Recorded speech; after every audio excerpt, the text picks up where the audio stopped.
सभी साथियों का बहुत बहुत स्वागत है। और मैं सभी से यही चीज़ कहूँगा कि हम लोग लगातार प्रयास कर रहे हैं अनुदेशकों के लिए, अनुदेशक मानदेय 17,000 के लिए और अनुदेशक नियमितीकरण के लिए भी हम लोग प्रयास कर रहे हैं।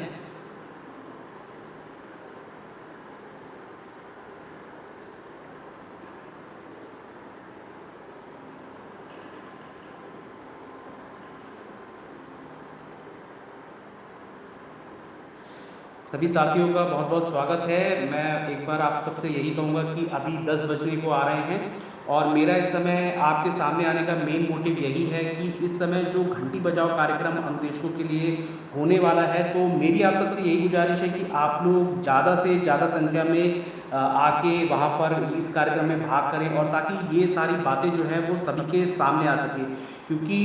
जो इस समय टाइम चल रहा है वो अनुदेशकों के लिए काफ़ी ज़्यादा टफ है। और इस समय जो है अगर हम सब लोग एकजुटता का प्रमाण दें, जैसे कि आप लोग लगातार मैं देखता हूँ कि जब ट्विटर पे कोई किसी भी तरीके का कोई भी कार्यक्रम रखा जाता है तो हमारे सभी साथी जो है वो बढ़ चढ़कर साथ लेते हैं। अनुदेशकों को और क्या करना है, अनुदेशकों को इस समय सबसे पहले जो अभी 10 बजे से घंटी बजाओ कार्यक्रम होना है उसमें आप सभी को फ़ोन के द्वारा अपनी प्रेजेंट लगानी है, अपने सबको ये दिखाना है कि अनुदेशकों में भी उतनी ही यूनिटी है जितनी जो है वो शिक्षा मित्रों के साथ रहती है। जब वो लोग ट्विटर पे आते हैं या किसी भी सोशल मीडिया पे आते हैं तो आप लोग विश्वास नहीं मानेंगे कि उस समय कितना ज़बरदस्त तरीके से उनका ट्रेंड जाता है, लेकिन हम लोग जो है इस चीज़ में काफ़ी पीछे रह रहे हैं। तो मैं आप लोगों से लगातार यही चीज़ में गुजारिश करता रहता हूँ और यही चीज़ कहता रहता हूँ कि सभी लोग बहुत मेहनत कर रहे हैं, बहुत प्रयास कर रहे हैं। आप लोगों का साथ मिलना बहुत ज़रूरी है और आप लोग जो है बिल्कुल भी निराश ना हो, हताश ना हो और सब चीज़ों में लगे रहें। हम सभी लोग जो है, हमारा पूरा चैनल जो है, हमारी पूरी टीम जो है वो सभी भी यही चाहते हैं कि हमारे जितने भी अनुदेशक भाई बहन हैं उन सब की सारी समस्याओं का अंत जल्द से जल्द हो। और मैं यहाँ पे आपको ये भी बता दूँ कि 5 जुलाई की जो है वो डेट मिली है अनुदेशक मानदेय 17,000 में। इस चीज़ को लेकर आपको घबराना नहीं है। मैंने वीडियो में भी आपको यही बात बताई थी कि देखिए अभी तक जैसे कोरोना की स्थिति चल रही थी उस समय किसी भी तरीके का कोई कार्य नहीं हो रहा था कोर्ट में, ये चीज़ आपको मान के चलनी पड़ेगी। अब उसके बाद आपको ये सोच के चलना है कि कम से कम अनुदेशक मानदेय 17,000 कोर्ट की इसकी सुनवाई भी तो हुई है, मतलब कार्य शुरू तो हुआ है कम से कम। अब इस पे 5 जुलाई डेट दी गई है, हम आज ऑलरेडी 16 जून पे बैठे हुए हैं। 5 जुलाई ज़्यादा दूर नहीं है और आपको यहाँ पर पॉजिटिव वे में ये सोच के चलना है कि हमारे केस की सुनवाई जो है वो शुरू हो चुकी है। सबसे बड़ी बात ये है और इस सुनवाई शुरू होने का ही सबसे बड़ा फायदा ये निकलेगा बाद में कि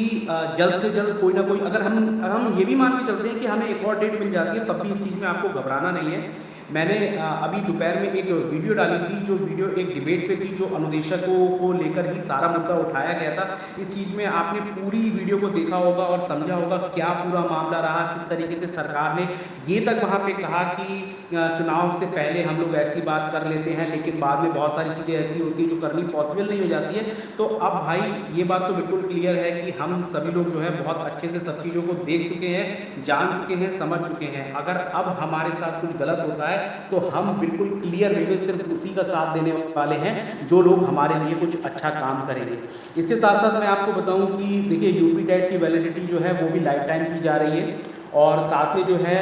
डीएलएड के लेके जो बहुत सारे हमारे निदेशक साथी हमसे पूछते रहते हैं कि सर डीएलएड के लिए बताइए कि डीएलएड में किस तरीके से क्या रहेगा। तो मैं इस पर बताऊँ कि आपको हो सकता है बहुत जल्द इस चीज़ का आदेश आ जाएगा कि डीएलएड जो है वो यूपी टेट के लिए वैलिड हो जाएगा। तो वहाँ पर भी हमारे सभी अनुदेशक साथियों को इस चीज़ का मौका मिलेगा, बिल्कुल मिलेगा। और मैं यहाँ पे एक चीज़ आपसे और रिक्वेस्ट करूँगा कि अभी कुछ दिनों से मैंने 2-3 वीडियो देखी थी जो हमारे अनुदेशक साथियों ने ही बनाई थी और इसमें जो है उन्होंने अपने परिवारजनों के सहायता से जो है बच्चों के थ्रू, स्पेशली बच्चों के थ्रू, क्योंकि बच्चे जो है भगवान का रूप होते हैं, उनसे ये चीज़ कहलवाई थी कि मुख्यमंत्री जी जो है हमारे वो जल्द से जल्द जो है वो अनुदेशकों की समस्याओं के बारे में समझें और उसके बाद उसका समाधान भी निकालें। तो इस तरीके की वीडियो मैं हर वीडियो में आपसे ये बात कहता हूँ कि ये माध्यम जो है वो सबसे अच्छा है और आप इस माध्यम से जल्द से जल्द अपनी बात को अगर सबके सामने रखते हैं तो इसका बहुत बड़ा फायदा अनुदेशकों को मिलेगा।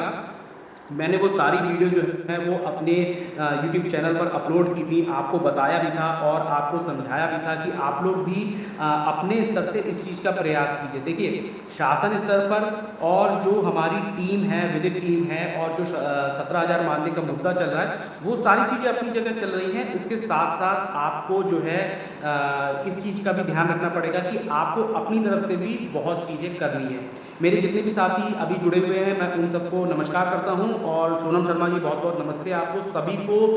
मेरी तरफ से प्रणाम है, और हाथ जोड़कर यही रिक्वेस्ट है कि आप लोग बिल्कुल भी ना घबराएं, बिल्कुल भी किसी चीज़ से ये ना सोचें कि अनुदेशकों का कुछ नहीं होगा। अनुदेशकों का निश्चित तौर पर सब कुछ अच्छा होगा। बस चीज़ ये है कि हमें एक साथ रहना है, एकजुट होकर रहना है, और सभी चीज़ों से लड़ते रहना है। इसके साथ मैं आपको लगातार यही बात कहता हूँ कि जितनी भी न्यूज़, जितनी भी अपडेट निकलती है, मैं सब आपको बताता रहता हूँ, सब चीज़ें आपको दिखाता रहता हूँ कि क्या अनुदेशकों के पक्ष में किस तरीके की क्या चीज़ हो रही है। और आप लोगों को भी बस यही चीज़ ध्यान रखना है कि जब जब अनुदेशकों को के बारे में कोई भी मुद्दा जो है, जैसे हमारी ट्विटर टीम है, वो लोग जो है वो ट्वीट करते हैं, बड़ी मेहनत लगती है इसमें। सच में आप खुद सोच के देखिए कि पहले से पूरा सब चीज़ तैयार करके रखनी पड़ती है, उसके बाद उसे किस तरीके से आप प्लान करेंगे, फिर सबको बताएंगे, सब तक बात पहुँचेगी, और फिर उस पर कितने साथी हमारे जुड़ते हैं, ये सारा एक प्लान चलता है। मतलब एक तरीके से आप खुद सोच के देखिए कि कितना ज़्यादा मेहनत की जा रही है हम लोगों के लिए। तो हम लोग भी अपनी तरफ से इस चीज़ को कर सकते हैं, हम लोग पूरी तरीके से अपना साथ दे सकते हैं। और आपको ये बात सबसे ज़्यादा अच्छी तरीके से सोच के चलनी कि देखिए, पहले जब कभी भी आपको धरने के लिए आह्वान दिया जाता था, तो आपको क्या करना पड़ता था? सबसे पहले दिमाग में टेंशन आती थी कि हमें अपने विद्यालय को छोड़ के हमें अब लखनऊ जाना होगा, वहाँ पे हम क्या करेंगे, कैसे रहेंगे, किस तरीके से धरने में पार्टिसिपेट करेंगे। लेकिन यहाँ पर अब जो है वो धरने का पूरा पैटर्न ही बदल गया। आपको कुछ नहीं करना है, आपको अपने घर पे बैठना है आराम से, और घर पे आराम से बैठकर आपको बस अपना फ़ोन उठाना है, अपने परिवार में जितने भी फ़ोन हैं उन सबको उठा के आपको ट्विटर पे लग जाना है। फिलहाल तो मैं आपको बताऊं सिर्फ 5 मिनट बचे हैं, और 5 मिनट बाद जो है वो घंटी बजाओ वाला कार्यक्रम है, तो इसमें भी आपको पार्टिसिपेट करना है अच्छे से। और आगे भी जितने भी कार्यक्रम हो उसमें आपको ये दिखाना है कि अनुदेशक जो है वो किसी से कम नहीं है, अनुदेशकों में बहुत ज़्यादा योग्यता है, और अनुदेशक जो है अपने हक की लड़ाई जो लड़ रहे हैं उसे जीतेंगे, और अपने हक को पाकर भी रहेंगे। मैं बार बार आप लोगों से ये कहता हूँ कि आप लोग बहुत बहुत मेहनत किए हैं। आप लोग 2013 से अपने इतने कीमती साल इस विभाग को दिए हुए हैं, तो ये साल और ये सब चीज़ें बेकार नहीं जानी चाहिए, बर्बाद नहीं जानी चाहिए। और इन सभी चीज़ों के लिए आप सबको एकजुट होना है, और आप हैं भी। और इसके साथ साथ जिस तरीके से अच्छे आप ट्वीट करते हैं वो चीज़ आप रखें। इसके साथ में एक रिक्वेस्ट मेरी ये और रहेगी कि मर्यादा का ध्यान बहुत रखें, मर्यादा बिल्कुल भी भंग ना करें शब्दों की, क्योंकि भाई आप लोग शिक्षक हैं, और आप लोगों की एक बहुत अच्छी इमेज जो है वो सबके सामने बनी हुई है। वो इमेज कहीं से कहीं तक भी खराब नहीं होनी चाहिए। और मैं बस यही कहूँगा, और इसीलिए मैं आज लाइव आया, और मैं आपसे बात भी करना चाह रहा था काफ़ी दिनों से, क्योंकि कई साथियों ने आज स्पेशली मेरे एक भाई ने मुझे कमेंट लिखा था। उस कमेंट को पढ़ के मुझे बड़ा दुख हुआ कि उन्होंने लिखा था कि अब तो ये मन करता है कि हम फांसी लगा लें। तो देखिए भाई, मैं सिर्फ यही कहूँगा कि आप अगर इस तरीके का कोई गलत कदम उठा भी लेते हैं, तो आपको ये सोचना चलेगा कि आप अपने पीछे परिवार को छोड़ के जाएंगे, उस परिवार का क्या होगा, उसके बारे में भी तो आपको सोच के चलना है कि ना, परिवार हमारा परिवार है, हम उसके मेन हैं, और हमारे ही भरोसे हमारा पूरा परिवार बैठा है। अगर ऐसे में हम हार मान के ये चीज़ सोच के चले कि भाई हम गलत कदम उठा लेते हैं, अरे भाई हमारा अगर कुछ भी नहीं हो रहा है तो हम इतने सक्षम हैं कि हम कुछ और काम करके भी पैसे कमा सकते हैं, लेकिन इस तरीके का गलत कदम नहीं उठाएंगे। मैंने हाथ जोड़ के प्रार्थना की है उनसे कि आप लोग प्लीज़ इस तरीके की कोई भी चीज़ कभी भी अपने दिमाग में ना लाएं। अनुदेशक निश्चित तौर पर बिल्कुल अपने हक की लड़ाई जो लड़ रहे हैं उसको पाएंगे, और 100% अपने एक उज्ज्वल भविष्य का निर्माण भी करेंगे। और मैं यहाँ पे आपको एक और क्लियर बात बताता हूँ, हमारा चैनल अनुदेशक शिक्षा मित्र और हमारे जितने संविदा कर्मी हैं उन सबके साथ में है, और इसके साथ साथ में हमारा चैनल किसी भी राजनीतिक पार्टी या किसी भी नेता दल का कोई सपोर्ट नहीं करता है। हमें जो चीज़ सही लगती है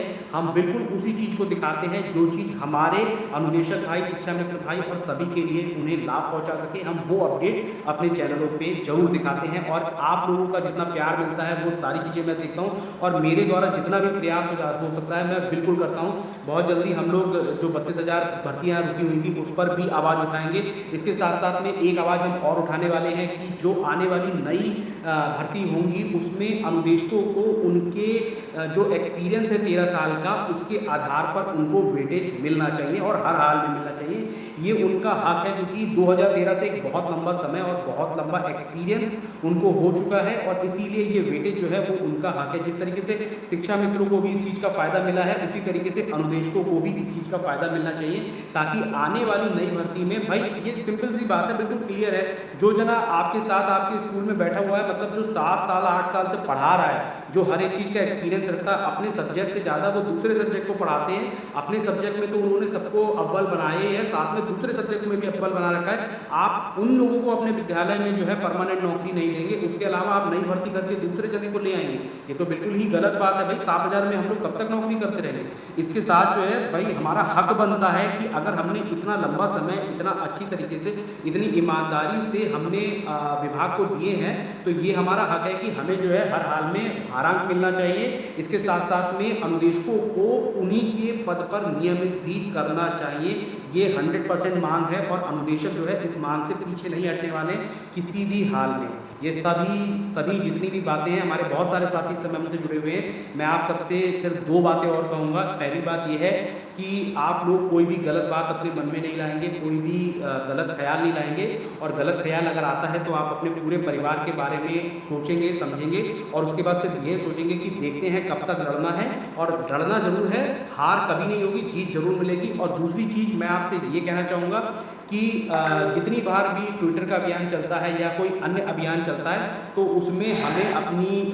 पूरी पावर लगा देनी है, पूरी जान लगा देनी है, जिससे अनुदेशक जो है अपनी बात को एक ऐसे तरीके से बिल्कुल कहे कि जैसे आपने देखा होगा कि अभी जो हाल ही में योगी मुख्यमंत्री जी का जन्मदिन था, तो उस दिन शिक्षा मित्रों ने जो है अपना सबसे बढ़िया टारगेट रखा था कि हम उनको बधाई भी देंगे और अपनी बात को भी उनके सामने कहेंगे। और आप विश्वास नहीं मानेंगे, उन्होंने ज़बरदस्त तरीके से ऐसी ट्वीट की है कि न्यूज़पेपर में हर जगह ये चीज़ आ गई कि भाई शिक्षा मित्रों ने मुख्यमंत्री जी को बधाई दी और साथ में अपनी सारी बातें भी जो है वो उनसे कही है। इसी तरीके से हम लोग को भी बिल्कुल चलना है कि जब भी हमारी ये सब चीज़ों के नंबर आता है कि हमें जो है ट्विटर पे आना है, 3 बजे से आना है, तो हम ये मान के चलना है कि भाई ये जो है ये हमारे लिए है, हमारे अपने लिए है, और हमारा जो है ये कर्तव्य बनता है कि हमारे साथी जो इतनी मेहनत कर रहे हैं, उनकी मेहनत में हमें उनकी मेहनत को सफल बनाना है और 100% जो है मतलब लग जाना है। 3 बजे 4, 5, 6 जितना बचता बच जाए। आपका ज़्यादा ट्विटर अकाउंट जब तक ट्वीट करना बंद ना कर दे, तब तक आपको लगे रहना है, हर हाल में लगे रहना, और निश्चित तौर पर मान के चलिए कि कामयाबी जरूर मिलेगी, हर हाल में मिलेगी। इस समय बहुत अच्छा समय है। इस समय पे जितना प्रेशर हम लोग क्रिएट कर लेंगे, जितना प्रेशर जो है बना लेंगे, उतने अच्छे परिणाम हमें उसके मिलने वाले हैं निश्चित तौर पर। तो मैं बस यही बातें आपसे कहूँगा कि आप लोग हिम्मत बनाए रखिए, धैर्य बनाए रखिए। साथ में कुछ चीज़ों पे अभी हम लोग और काम कर रहे हैं, जैसे भारांक वाली वीडियो पे हम लोग काम कर रहे हैं कि हम लोग उसे भी उठाएंगे, और साथ में जो डीएलएड वाली बात है वो भी जल्द से जल्द पूरी होनी चाहिए, ताकि आने वाली शिक्षक भर्ती में जो है वो अनुदेशकों को उस चीज़ का फ़ायदा मिल सके। अगर शिक्षक भर्ती में डीएलएड को शामिल नहीं किया जाता है तो ये बहुत गलत होगा। और हमारे बहुत सारे साथी ऐसे हैं जो डीएलएड करके बैठे हुए हैं, और डीएलएड करने के बाद अब वो बस इसी चीज़ का इंतजार कर रहे हैं कि कब यूपी टेट में इसको वैलिड किया जाए, और उसके साथ में जो है आने वाली नई शिक्षक भर्ती में इस चीज़ का फ़ायदा मिले। इसके साथ में भारांक वाली वीडियो जो है वो भी मैं बिल्कुल बताऊंगा। एनआईओएस डीएलएड के बारे में क्या विचार है? भाई एनआईओएस डीएलएड के बारे में यही विचार है कि हम लोग अपनी आवाज़ को बुलंद कर रहे हैं, और जल्द से जल्द जो है वो डीएलएड को इस चीज़ में मान्यता मिलनी चाहिए, और आने वाली नई शिक्षक भर्ती में अनुदेशकों को भारांक भी मिलना चाहिए। इसके साथ साथ में अनुदेशकों की सिर्फ एक ही मांग है, वो है नियमितीकरण की, और वो निश्चित तौर पर पूरी भी होगी। बस यही आपसे कहूँगा, आप लोग अपना ख्याल रखें, ध्यान रखें, और एक बार यही लास्ट बात कहते हुए मैं अपनी वाणी को विराम दूंगा कि भाई सब लोग एक साथ हैं, एकजुट हैं। निश्चित तौर पर ये जो कठिन समय है, ये जो रात है, इसे हम पार करेंगे, और इसे पार करके एक नया सवेरा जो है वो अनुदेशकों के लिए हम बिल्कुल बनाएंगे। इसके साथ मैं बस आपसे